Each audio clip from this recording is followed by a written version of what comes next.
Howdy folks, welcome back to another episode. Thank you for joining me on this one. I want to touch on the bow giveaway really quick. I'm going to be announcing it towards the end of this video, so you guys want to stay tuned to make sure that you watch through all the way to the end. Merry Christmas, Happy New Year's, all the good stuff. Don't forget, y'all, that Jesus is the reason for the season. I hope you all had a fantastic Christmas. And what a wonderful gift that we were given some couple thousand years ago, the birth of our Savior Jesus Christ. I was going through some channel analytics of mine back, probably a week and a half ago, and I saw that one of my better videos over the last 28 days has come from a long time ago.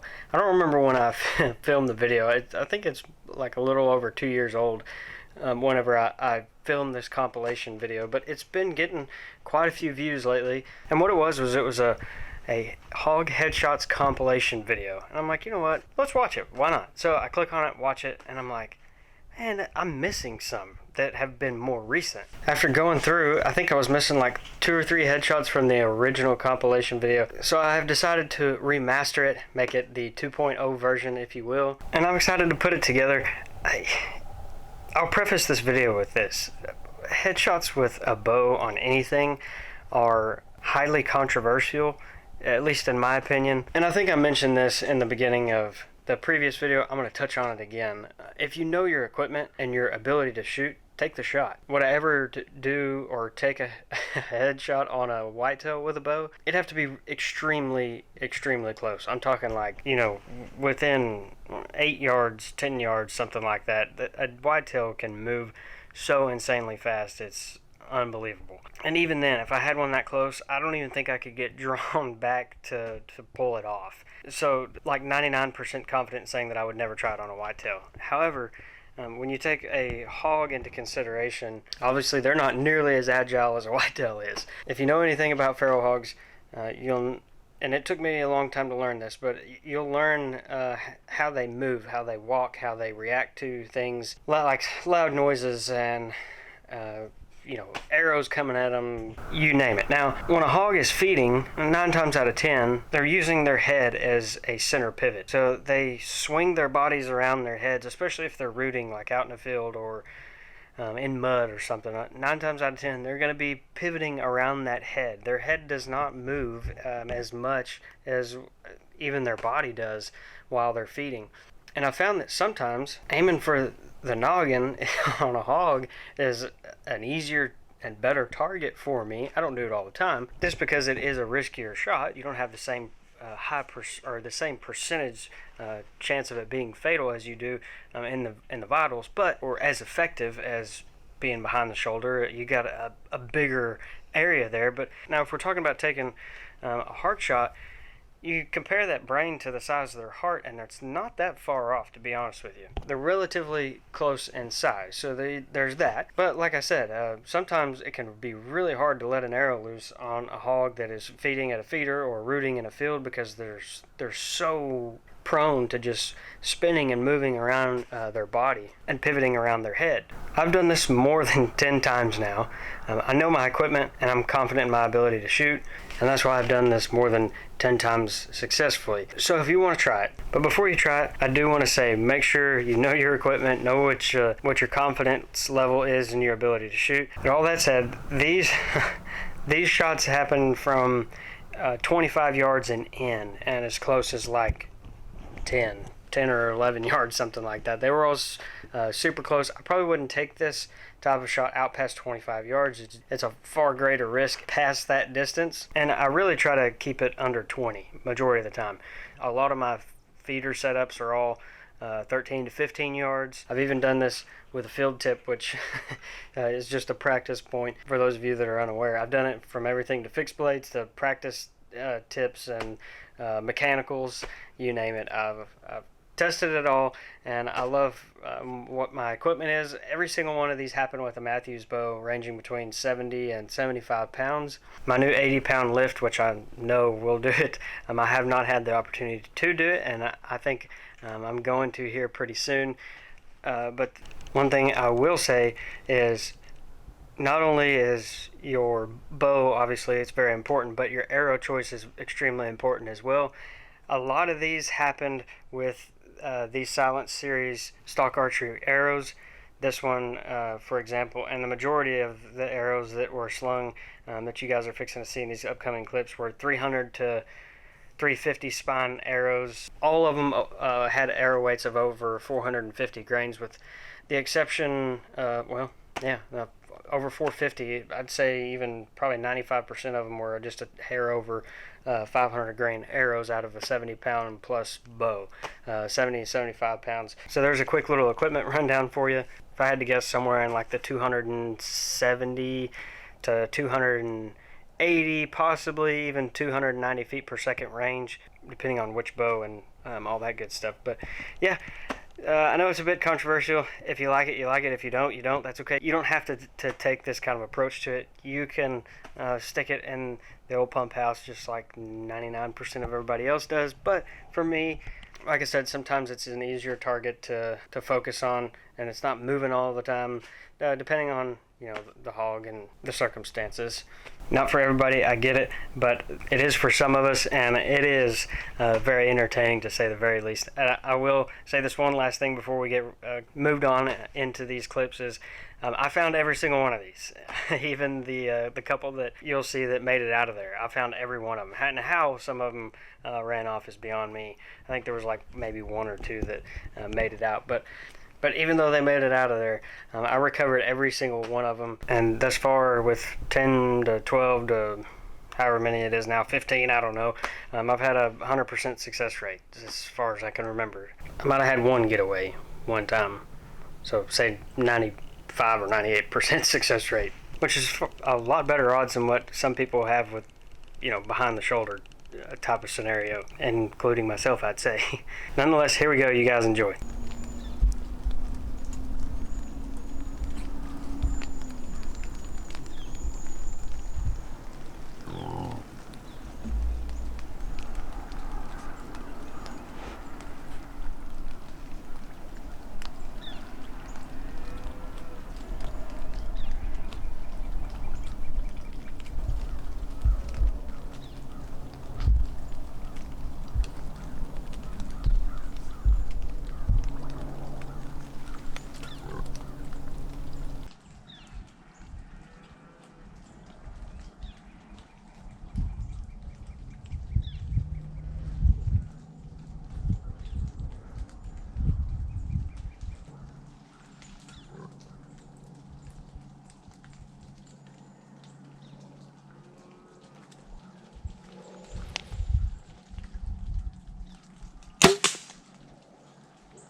There's so many pigs in there. I shot that one right in the face. 12 yards, 13 yards. Boom. Yes. Let's see what happens. I don't think they're gonna come back. Man, they've absolutely destroyed. I mean, destroyed this little spot.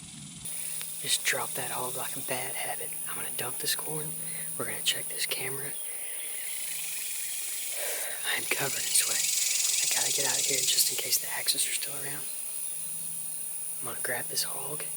We're gonna do a recovery out there. Give me a second. But before I finish, I want to show you guys this. Look at the damage. Look at all this damage. All that crap. That's terrible. And there's no telling what this entire field looks like. But this little area right here, 100% destroyed. Ah, hello. Yeah. Right through the booty, huh? You did not like that arrow, did you? Oh my gosh.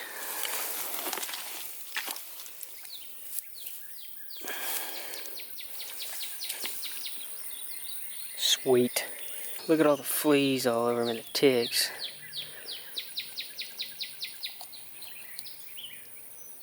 Worms.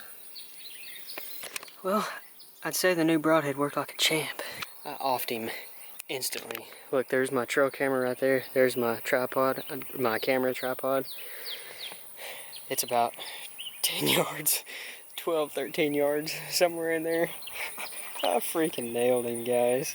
How awesome is that? And you get a better view of all this damage. Plus everything that they're doing in here that you can't really see on these trails.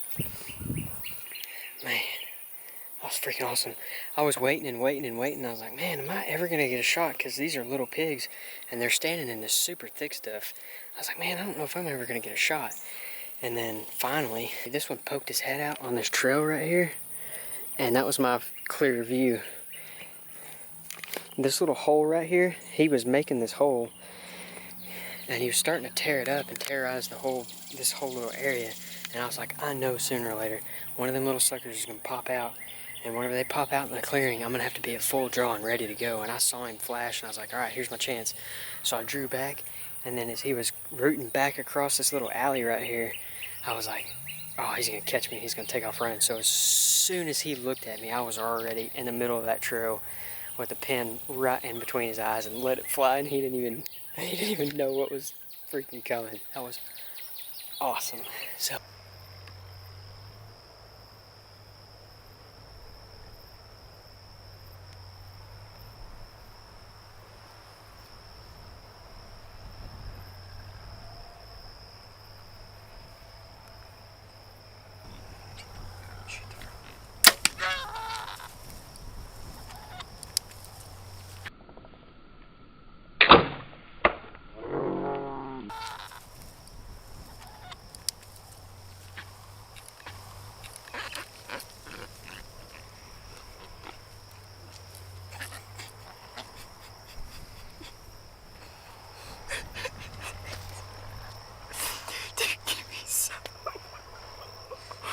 oh my goodness.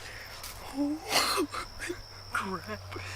That was the freaking craziest thing.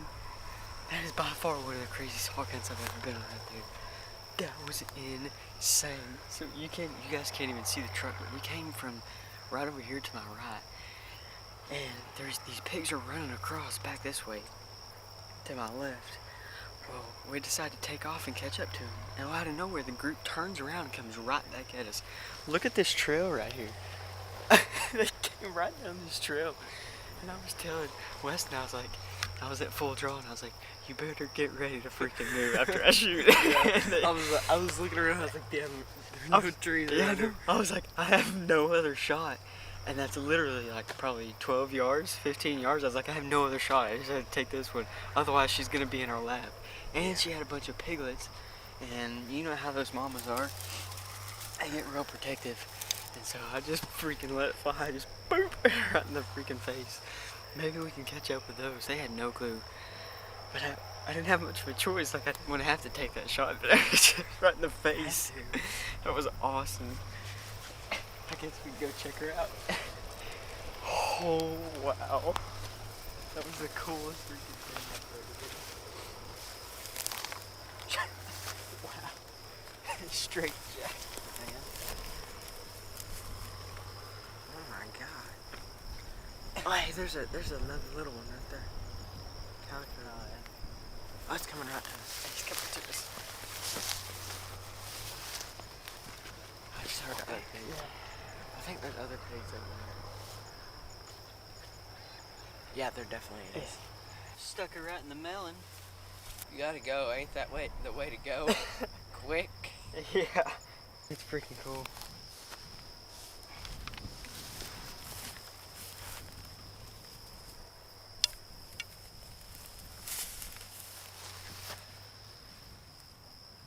Blood good.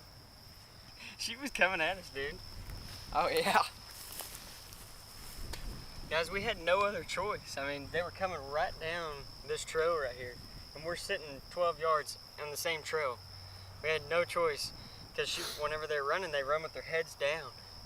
And so I had no other shot opportunity, and 12 yards or 13 yards, whatever it was when we step it off, but I had to take that shot. There wasn't any other shot that we could have taken, unless she would have stopped and thrown her head up and tried to smell us or something, but we're sitting in the wide open, so she probably would have just seen us and bolted and take off running. But it worked out. No tracking necessary. That was so cool.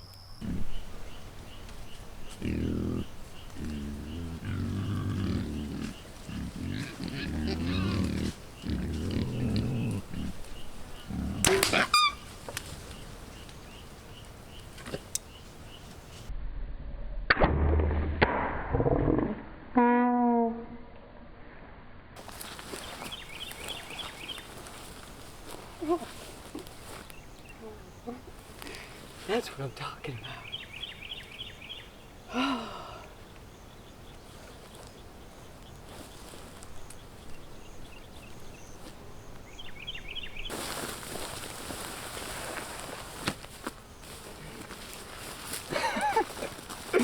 Oh, that's so much fun.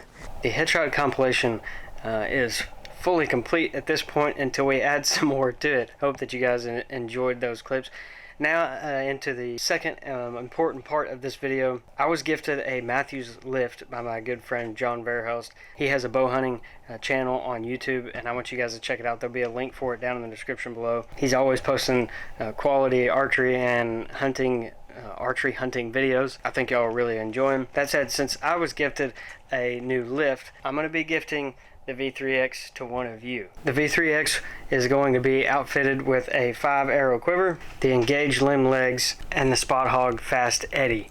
It's a 3-pin stacked vertical. And then the Matthews Ultra Rest Integrate MX Dropaway. And I can't remember. Yeah, I put gas strings on this bow. I couldn't remember if it had zebra strings or if it had gas strings. It's got gas strings on it, which are some of my favorite bowstrings. This bow is currently set at 75 pounds and 20.5-inch draw, but they are super adjustable. You can get it, the poundage drop down, and the draw length is, there's pretty good wide variety of draw lengths. Now, to get entered in to this video, or for this giveaway, I mean, it's going to be really simple. Share this video, be sure that you're subscribed to the channel, and whenever you share the video, go down in the comment section below and tell me that you shared it. What I'm going to do is I'm just going to pull up a random number generator, and I'm going to plug the URL of the YouTube video into this random comment selector generator thing that you find that I've used for many over the years from Google, and it's going to pull and pick one random comment from somebody that shared, subscribed, and commented on this video. I'm really excited to be giving this bow away. I'm loving my Matthews lift. This V3X is an awesome bow, and I know one of you is going to enjoy it just the same as I did. I gave away my VXR back a couple of years ago, and it got somebody into bow hunting, and I think that's really awesome. and I want to do it again. I want to pass it on and hope that somebody else will enjoy it, get some great use out of it. I hope that you guys enjoyed this video. I love bringing it to you as always. Might be time, since I don't have the old headshot with the lift, might be time we gotta make that happen. Anyway, you guys are awesome. Thank you so much for watching. Merry Christmas and Happy New Year's once again, and I'll see you in just a few days.